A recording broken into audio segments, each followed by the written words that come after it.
Buterevu oli ku John K Media mwebale nnyo okubanga mutulaba yonna gye musinza mu bitundu by'eggwanga eby'enjawulo ze John K Uganda. Tubeebaza abagenda masolo kwanga mu subscribinga abasharinga nama abakomentinga kye mukola kye kisinga. Olunaku olwaleero tukomyewo nate nina mukulu amanyikiddwa nga FAB K munnamawulire munnange. Tugapanga tugayagaya mu kensonga naddala ezikuttwa mu babiro mu wiiki eno. Tugenda kutambula around wonna yagenda ku sports to entertainment ebyobufuzi embeera za bulijjo byonna gakwanga tubigayagaya muko olunaku olwaleero. Command FAB K kwaniza ku show nsaba obuzeko kuba tulaba. Neyanziza okunkyazaako wano ku John K Media. Manyi emikutu nga gino ennaku zino zikola omulimu gw'amaanyi mu kutambuza amawulire. Basebo ne banyewa abanda banze FAB K Yusuf. Erya FAB K erisinga okutegeerekeka ennyo ne Yusuf naye nga nze Kadama Yusuf. Kadama. Kadama Yusuf. Kadama babeera magwanga ki? No, nze ndi musajja Munyoli. Oli musajja Munyoli. Musajja Munyoli. So agemanya gange sinayo linnya ddala lyonna oli walireeta mulyegaane. Oli wabatampise Kadama mpita FAB K Yusuf. Yusuf. Musajja Musiraamu. Nnyo waddala. Ayagala nnyo obusiraamu. Era n'okusaala osaala. Nkutidde.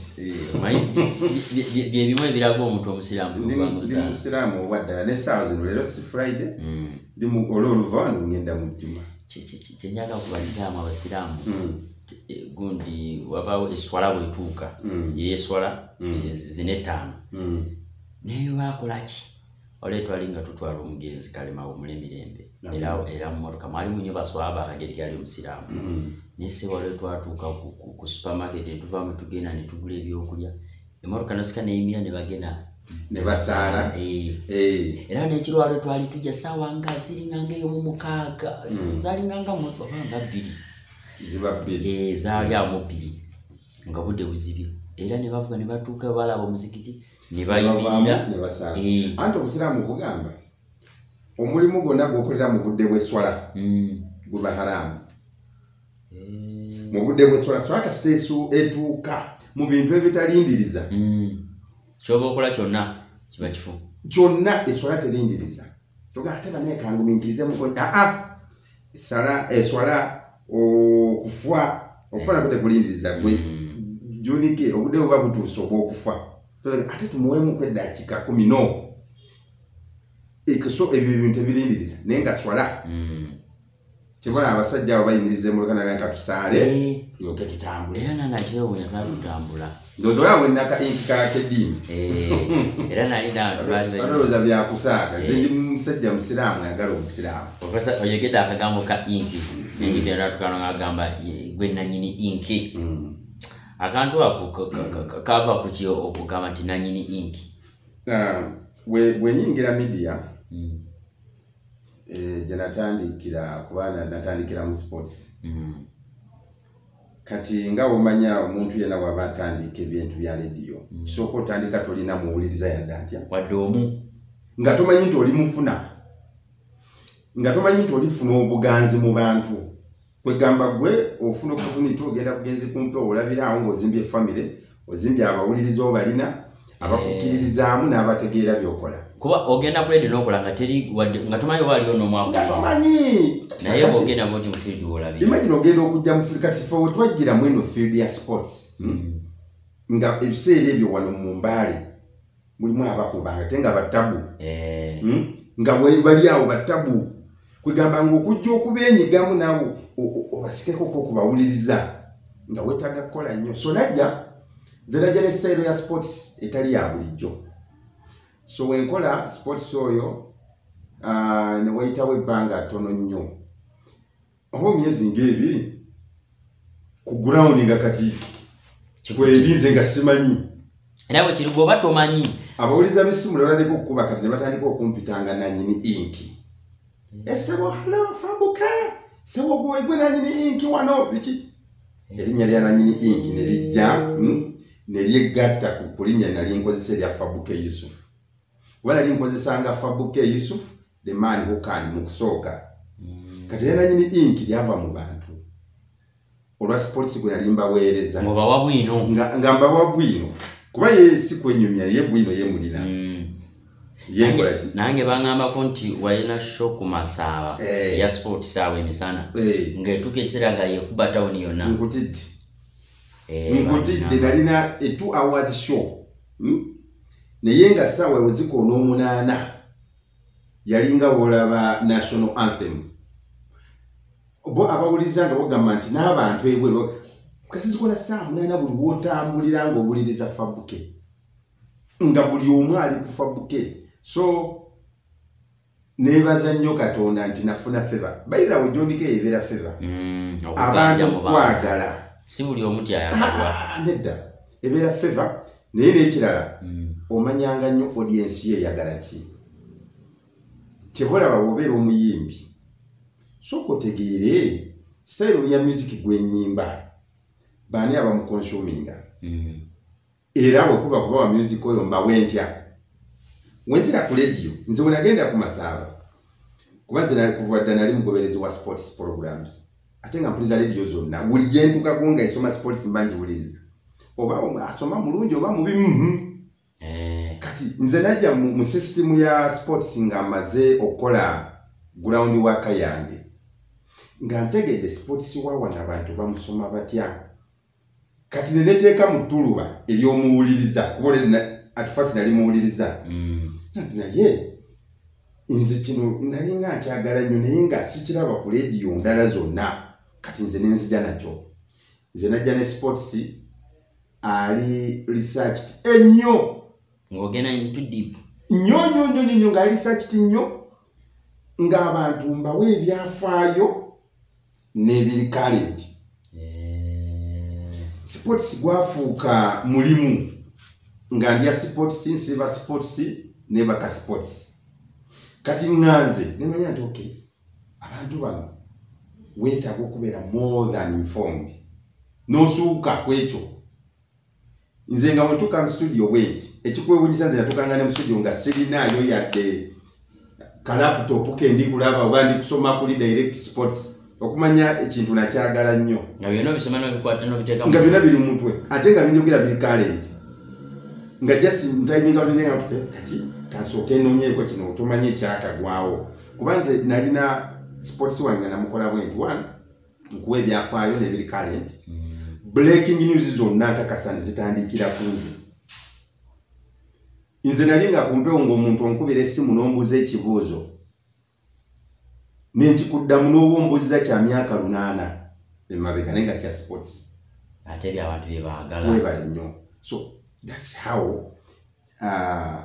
erinnya lya nanyini inki lyayongera okukwata abantu era emyaka gye namala ku Masaba eyo muzeeyi Masaba mala emyaka emeka nali wa tabu nnyo nga nkyali wa tabu naye ate wali nali wa tabu nnyo kuba nalina obudde bunene 2 hours of doing sports ku Masaba eyo namalayo emyaka 5 5 years era alaba ngamba nga nananga oyo FAB K yali amanyi sports naye ekyamutte ennaku zino yayingiramu ebintu by'omugaati n'okubeera nga alina sayidi gye yeekubira mu kyekyakweta okuba nga kati tokyaweereza abantu kugamba ng'obalansinga ekintu ngo kati obaako wobeera odda ng'obaako gye weekubira ng'ate bali oba osabula busabuzi kati ennaku zino mu sports gwaddamu wa byabufuzi nga baani aboogera ebyo zabantu bangamba eyo mu field balimba abo bafere tobawuliriza bafere omanyi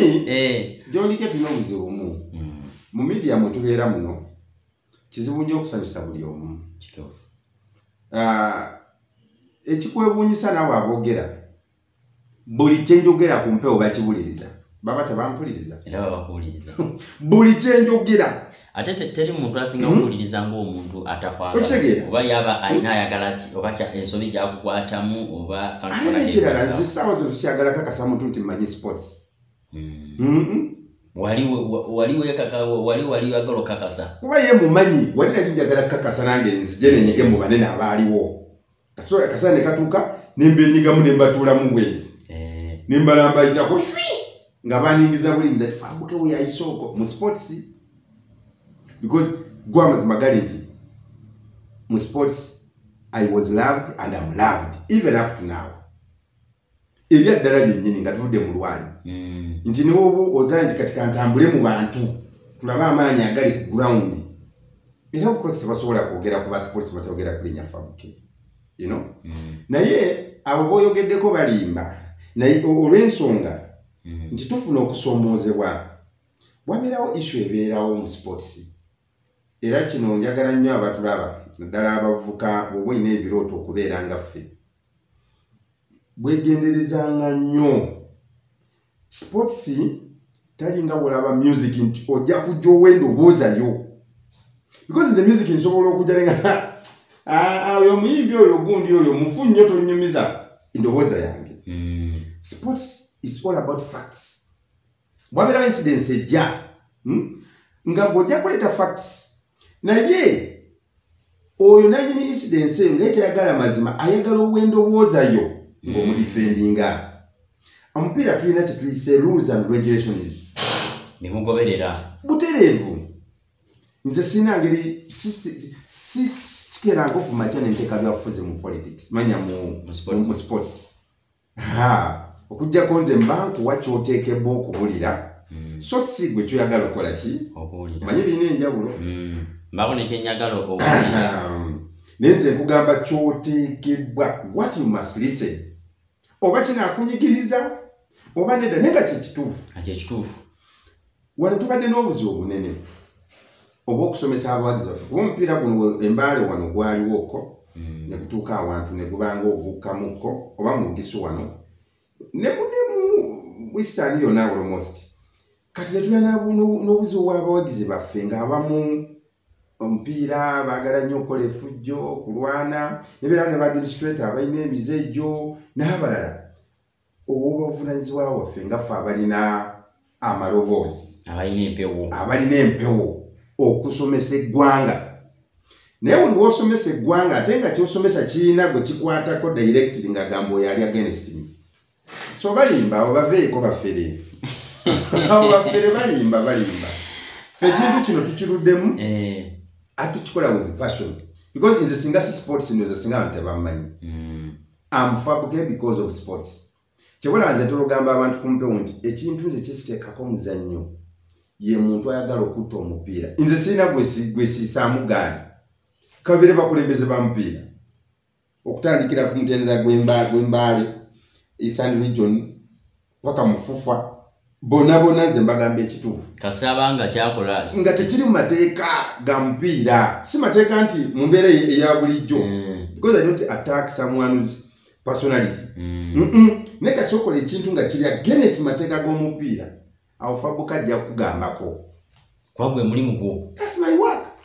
Kati wogamba ku muntu agamba oyo tanjagala balimba awo bafere kale yoyo FAB K nakatandikeko twogereko ku game eri crucial nakulinja nyana aba Mbale Heroes bagenda sajiza bagenda bukedde yeyo bagenda kwa basamba bukedde ya Central pira gwa manyo tubadekeyo ku press conference nga buli omwawaga buli omwapika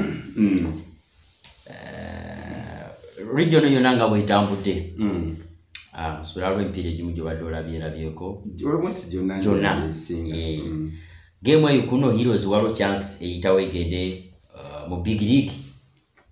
Chances nyingi olw'ensonga nti kasotuuka ku level eyesembayo kitegeeza nti obeera ne chances nyingi kati katugeze nti saawa zino balina emikisa 6 ku 10 olw'ensonga nti tosobola kulowooza nti tebasobola kugenda kiringa olaba ababukedde nabo kati saazino balina emikisa chances are still there naye nze kyendowooza mu byonna nti sirabawo nnyo kitiisa nnyo kiyinza okugamba nti Heroes tejja kuqualifyinga sikirabawo because I remember nali ndabyeko omupiira gwa Bukedeya Central ate sinalabako empira giringa ebiri ginalabako ewagendako eyo nolabako anti awo bali kumpi ate omanyi ffe awabeera omupiira oluusi tuba twagala tukole ki tutuukewoko Bukede yeyo si timu tetisa nnyo. Naye tosobola gijerega. Wanange nawula bagamba mbu ate eri timu gyajjako mbu ate yali nnungi ko ng'ekisinga uko. Mu njogera kuba omulungi yayitamu. Kisegedde. So mu njogera fera twali tulowooza nti eri nnungi okukola ki? Okusinga kwenu. Naye jjukira bonna tebaali mu liigi emu. Katuyinza okubatwala bangolinga eri akuba abantu okufa obufi naye ng'oluusi liigi ennafu. Nga bwe twalaba Heroes webale nnyo kati nga ffe tubala oli tulowooza bw'amaanyi kuba begoolo nyingi buli awangudde emipiira oba gyalinga 7 meka gy'omudiriŋŋano ne tulowooza nti w'amaanyi nnyo naye olwekwata liida weno n'obweri oweno n'akola ki n'awangula. So kyengezaako okugamba nti Heroes ku luno erina emikisa 7 ku 10 ogenda mu big league era omupiira gw'enkya nze regardless of any results enaabevuddeyo Heroes bakyalina advantage niyo bagenda eno bakuba egoolo 1-0 era eno basobola okuwangula omupiira ne bayitamu so balina 70% chances ez'okugenda mu big league this time round. Ndabyamu awaliwo epeesa eri lyebagenda omumisinga wakati erya Fahad. Ne Fahad season eno takubye nnyo omupiira. Fahad season eno takubye nnyo omupiira mu ttiimu ya Mbale Heroes. I think nze mu Mbale Heroes eyo so far omusambi gwe ndowooza nti bayinza okumisinga nga taliiwo. Bali abasambi enyenyo bali mu center back. Oyo omuvuga gwe bayita Lubanke n'oyo.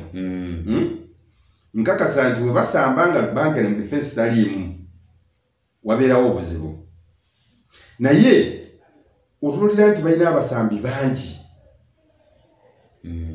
Era sirowooza nti ekyo kyokka ekya Fahad obutabeerawo kiyinza okukosa ttiimu. Kuba Heroes gye tulabye tebadde na bbula ly'abasambi. Abasambi babeerawo. Heroes ebadde n'abasambi. Abamu nga no babeera ku bench abala ne bigamba. Nze bulijjo mbadde tulogamba abantu ekizibu kya Mbale Heroes si bawagizi si basambi. Ekizibu ekitono kikyali mu administration. Abakulembera Mbale Heroes obukulembeze webale nnyo si bonna naye abamu kuba kankubulira kino nti ennyanya ebeeremu envundu n'envunza ziri zonna ezisigadde. So ekizibu kibadde just administrative to a certain extent. Si administration yonna nti ebadde mbi but certain areas bali tebagikwasaganya bulungi. Ngawa. Kuba nti bwena abyogera bajja kugamba nti ndi kulumba personality. Naye nga kyemanyi bwe bakitegedde.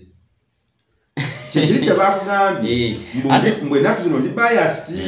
Era kimalinga okubuuza nti ekibuuzo omuntu ayinza okugamba FAB K okufa ki ne Mbale Heroes. Omuntu asobola okubuuza ekibuuzo ekyo bawaddeeyo era waliwo n'abagamba nti ki FAB K oyo ffe tatwagalirako ddala. Ate kati sinza tabadde mu press conference. Ndowooza banjogeddeko ebigambo biyitirivu.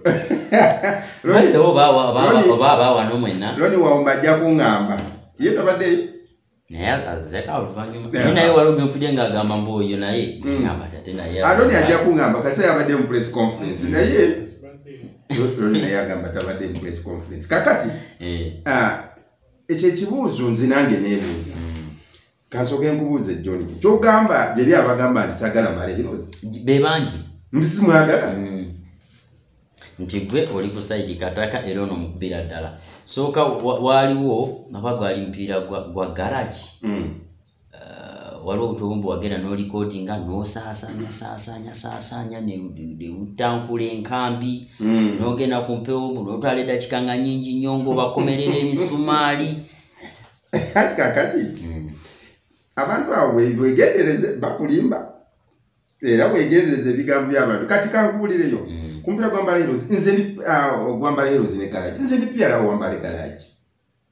Abantu kyenjagala bamanyi mbadde kino kansooke nkisomesa abantu batugamba ffe bannamawulire aba sports tuteekebwa okubeera neutral, which is not bad, which is very true. Naye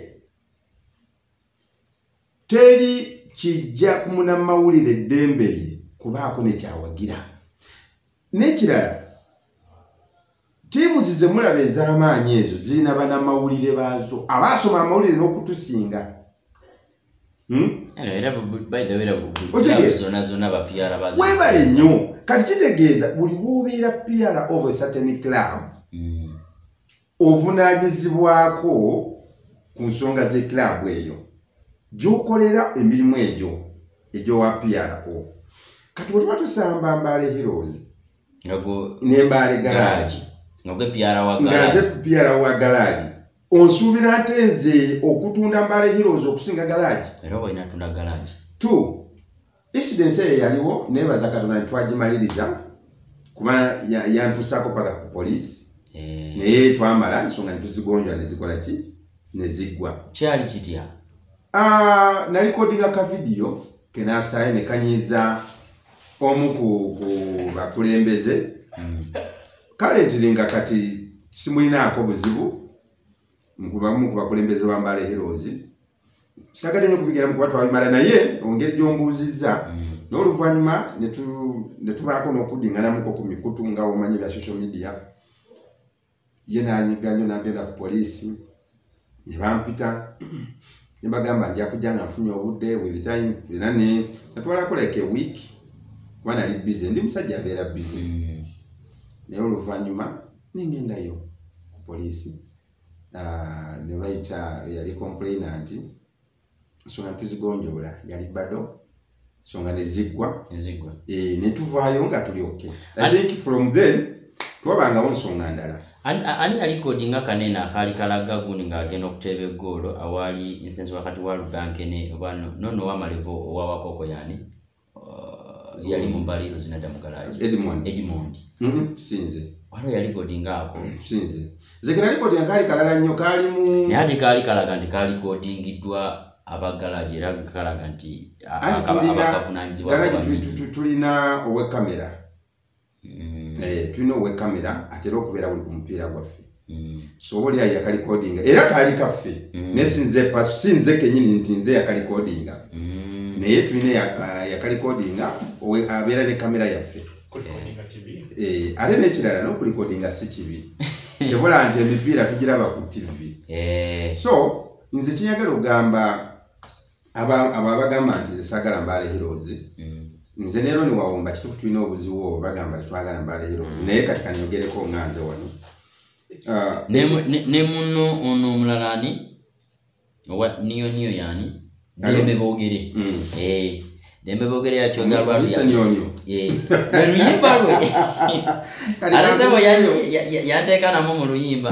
Yes, Kuli yamwita Niyo twabadde eyo naye nagize kwa yamulise kata baveewo no Sulaiman yamwita Niyo. Kankubulire kino John K Uganda. Nze njagala nkubulire kino sirina ttiimu y'Embale gyesaagala. Kuba omuntu wagati Mbale Heroes sijagala oyo omulekano omusonyiwa.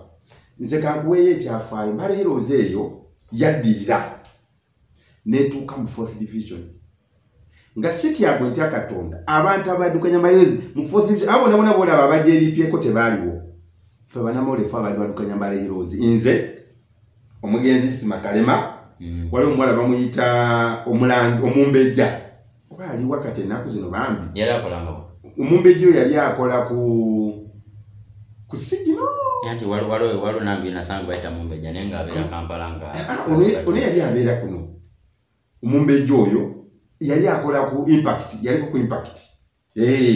Omumbejja Isimakalemu oyo omugenzi alamu ekimule ekyomulembe ekyemirembe. Senior Yasini Jose Muholi bano baloni bawomba kati nga tibo bagamba yaba na mawulire mu 4th division ngaba okotero webajukubira. Webale nyunga tulina okotero nga tulina abaana finga fa bajiddukanya. So kati nze wotulira saazi n'omuntu nga ganti sagala Mbale Heroes omuleka. Era kyokula bandoza abo baali nga balese mu kiboga yange bisere bayasini baali konga bali. Webale nnyo. Toloza nti bayasini okubeerako it was accidental. No. Fa baali bajiddukanya. FAB K nga ffe mu wavo waffe gwo kwata 10 n'owo omusambi tuli agula amazi tuli mu 4th division olwo.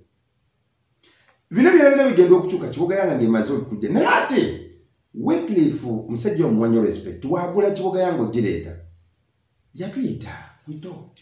Era tiimu kati tutulirawo bino ntugwe ntayagala naye gyeri abamu abajja abatonotono be basinga okusiga enjiri ey'obukyayi nti ffe tetwagala Mbale Heroes.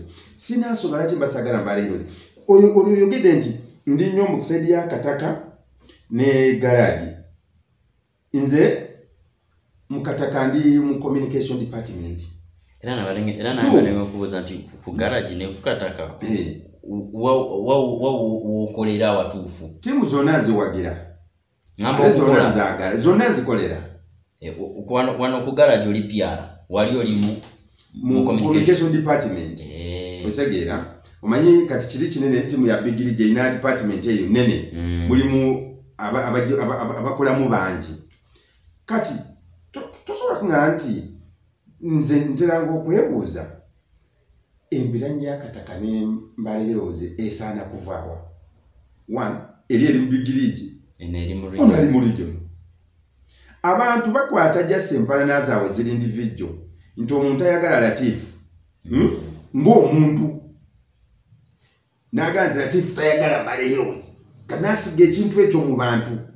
Oyo agamba nti oli olusinga talina gwayagala Mbale Heroes. N'akwata his personal grudges. Ng'olusiza mupiira. Najja nazirita mupiira ekintu ekigejja. Nze kangwe naenda mikwano gyange mu Mbale Heroes. Nga mikwano gyange nnyo. Nali ndi awo embiri etandika okukyusa abantu omupiira baguteekamu feeling eyaddala. Naye nange kirasalawo ne ngamba kati ne bakuba sikwata. Kuba sirina kye mbaagala kwa sirina. Babakwata. Sirina. Kale mbaagala kodi. Kuba olaba omuntu atakwagala aba takwagala. Nze FAB K na mikwano gyange. Abakwagala. Bulungi nnyo ate bangi. Nze siri mugagga neze Katonda kye yampa kati saazi ne kyenyumirizaamu. Bakiyita social capital. Abo baba bantu. Webale ndina social capital. Nti ndina emikwano. Kati mukwano gwajja kuba mukwano gwo. Naye omuntu wabanga alowooza nti mukwano gwo ne gukeera ku makya kuba muwagira tiimu ez'enjawulo n'akusaako olutayota mukwano gwo. N'abijja mu mupiira n'abifuula personal. Ffe siwe tukola. Kalize bwe ndaba nga gweze embeera z'olimu. Ajja siginowayo. Sikuvuma sikola kikuba sivuma. Sirwana ajja siginowayo. Nze abamu kati bakuba sikwata. Simu yange nze yagigula. Kati watyanga baga kukubira mu sorting ensonga mudingane. Sirina buzibu nze. Anti kati kwata esimu. Ndina ba individual byesikwata. Kuba bomanyi lwaki abankubira. Nze n'olwokuba nti olwaliro press conference egenza okubeeramu nze ssaawa zomba ndi mu show. Ssaawa 2:00 nze show nkola paka ssaawa meka? Paka ssaawa 4. Paka ssaawa 4. Naye singa mbaddewo buli awo nandikoze ki? Wandigenze. Naye mbadde sobola kugenda kuba ndi busy. Kati mwabagamba nti tetwagala Mbale Heroes. Njagala mbabuulireyo. Ebyo simanyi gye mubijja. Ffe tetulina mpalana. Nze nja kwogera ekituufu. Wabeerawo incidents ezibeerawo ng'onookunyonyola omuntu yazeetya. Omupiira gwa Busia United wabaddewo ensonga. Kikukakatako ng'omunamawulire ate amanyi sports okujja okusomera abantu amateeka n'okubanyonyola. Naye oluusi bwenyonyola abantu nebeera section y'abawagizi abagamba n'abamu abagamba nti oyo kati ebyo wasoma ebyo biba bitukuba. Do you want us to lie to the nation? Mwe mulowooza buli omu awagira tiimu zaffe zino ezawano. Tulina abantu abatali interested mu tiimu zawano. Ffe bonna tuba tubaweereza. Kyenjagala mutuleke tukole omulimu gwaffe. Ffe tuweereza ggwanga. Tuweereza omuwagizi wa Mbale Heroes, owa Garage, owa Kataka, owa Busia United, owa Busia Yango, obwaki bonna abanakaluga mwena tubaweereza. Kati gwe tolowooza nti tujja kukola ekintu in your interest. And me nga FAB K nze sikozesebwa. Nze nkola kituufu. Nze nja kuvaayo njogere ki. So emboozi ndowooza ngizeemu bulungi. Onakola enkya onaagenda okulaba? Enkya nandigenze. Naye enkya ekisooka tulina zono mini zitandika Sunday. Tulina tiimu ze tuli presentinga kuba nze ndi munabyamizannyo. So tuli mu preparations Nakalugaraji gyenva ewaka ejja kuba egenda actually simbula nkya bagende mu kampu biki bingi bitulina okukola. N'ekirala enkya tulina duwe waka. Kati mufuti wa Uganda ye mugenyi omukulu. Kati sawa batosobola. So you don't expect me ndeke mufuti ewaka. Ngende kuti kumupiira wala itekisoboka. Ate kulokuna. Kulokuna ogo we kulinsanga nga ndi mulamu nga bwendi. Ndigenda ndaba ate wali wenso. Abutaleja waliyo. Ebutaleja sali wo weekend mbeera n'emikolo kuba ndi mwogezi wa mikolo. Nalina introduction side zaawo nalina introduction ya Budaka. Yes. Nalina introduction ya Budaka. Nali ngenza okukola emitwalo 5. Kati osobola obutakola emitwalo 5 n'ogenda ku mupiira ebutaleja. Okola sente. Myaka gye tuli mujja kukola sente. Kendo singa obadde ombuuzanga ebintu bino abantu abo bandi bagambye omusajja oli yasinga obulungi. By the way, ngatuzeeko kuba Lijo yagenda okugwa admin yali ekulembedde era nga be baali beetegefu okubeera nga bagenda mu playoff n'ekigulu. Kusaawa esembayo ne tulaba ebyava mu FUFA nga baga mupiira baguddemu. Ne tulaba admin ne banyiiga ne tulaba n'ekibaluwa nga balaga bo tebagenda kudda mu mupiira. Waliwo akantu ke nalaba kenasinga nnyo okwesigamako ennyo nga balinga bagamba nti FUFA nabo bino ebintu ebyazaala match fixing balaga nabo babirimu. Adiminyo bayinza okwefula ne baba ne badda oba bagendera ddala kuba nsubira ne babagambye okukomawo akantu ako baba balina okudiringa ne FUFA. Nature do you think nti FUFA yali fair okubeera nga baddamu ogwo omupiira? Ero yagadde obitankuule mwana gwe. Ndaba gy'obitwala olina ettima. Naye for starters admin byonna bye yakola yabikolera mu busungu. Ne wandibadde ggwe nga lijja emaze okuggwa ebyo ne bijja oluvannyuma. Oba mwamafaananyi nga kati nti Heroes bagenda kusamba ekyombi. Webale olese ekifaananyi ekituufu. Ne bagamba kati naye waliwo ekyagenda bwa kigulu yayiseewo. Golowooza wa Heroes ajja kuba musanyufu? Tasobola. Otegeera? Kati njagala tu understanding embeera admin gye yalimu. Beetegese nga omanyi omupiira ogugwa buli omu asibula abasambi. Ne bwe balese abasambi mu kampu bali abanywa babasasula. Kati jjukira saawa eyo alina buli musajja watu n'esente zaali zaabaggwako. Nga bakesente bakamankame. Ne bugenda ku makya bagamba kiriwo ekiti. So ebyo byonna bye baayogera ekisooka baayogera mu busungu naye nze nsuubira nti omupiira bagenda kudda. Bajja kudda. Nze siri mu mukulembeze mu adimini simanyi kiri mu kampu naye nkuwa ndowooza yange nti ebyo babyogeza busungu naye nsuubira nti sizoni ejja tujja balaba. Bwe banaakomawo do you think kiri ekintu okulumiriza FUFA kuba twalabyeko abantu kasita oyogera ekikuba FUFA ennaku zino ekintu match fixing ekikwata n'omukono ogw'ekyuma. Anti yo FUFA ebigera mu maaso tebiraba. Golowooza singa teyali yakitinga naye niwebeere yakitinze. Can they explain omukulu ani Mutabaazi Deo asobola okuvaayo n'anyonyola how all these things happen? Kuba eno issue nze sagala giteka ku Mbale Heroes nga club abamu abawagizawo banfunira obubi because nze nga munabyamizannyo baali bambuuza ebibuuzo bingi. Omusajja wammwe kubafe abantu batwesiga. Abantu essuubi lyabwe lyonna okumanya biki ebigenda mu maaso nabiki ebibaddewo sportically njagala mukimanye lirimu ffe abakola sports. Era omuntu akeera ku makya n'ategalirira obwatisaawe mu kitundu awulirize FAB K kikyagenda okwogera ku nsonga eyabaddewo. Kati gwe oyagala FAB K ensonga eyagiyiseeko amaaso agende gwe toba mutuufu. Nze mba nina audience yange gye nkosezza kuba ku nkomerero ya byonna ffenna tutuwaayo service. Ensonga eyo nagyogerako ssebo ogireese era yavaako embeera n'ebyo ebigambo by'obulira nti saagala Heroes saagala gundi yava nnyo ku nsonga eyo kuba nze nabuuza Mutabaazi. Saabuuza Mbale Heroes bayirawo ne audio yange yatambula nnyo.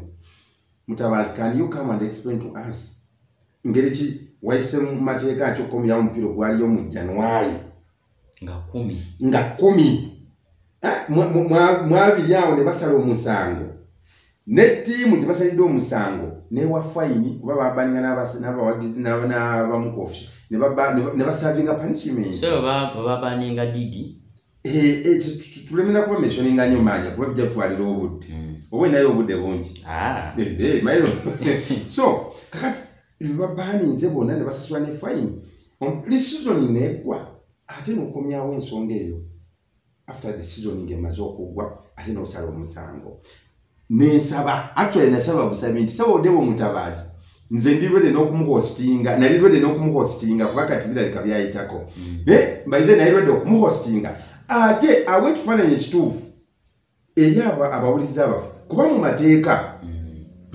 nze nanoonya etteeka kweyayimirira nga teririiyo ate Samuel Vasi n'amateeka g'omupiira wale mpira gye tulaba nti bwe tekigenze bulungi ekimu nga tulaba FUFA ng'eragira twaliwo omupiira ogwali gwa Kesi Paraka Madanda gwe yalimu ebitagenda bulungi ne bagamba baguddemu waliwo n'ogwavira oba batta ggolo yali ya bbulu mu Uganda Cup olaba ne bagamba baguddemu mu period ki kati kankubulire kino ekyokuddamu omupiira si yensonga naye incidents ki oba kuba incidents zaawukana waliwo yampa n'example FAB K gwe weetaaga oddeyo osome sports gwe tumanyi nti ne Juventus bamusalako point 12 ngamba Juventus incidents yali ya sente kumenya tteeka lya financial fair play rule nangeri gyekolamu ebintu byabwe financially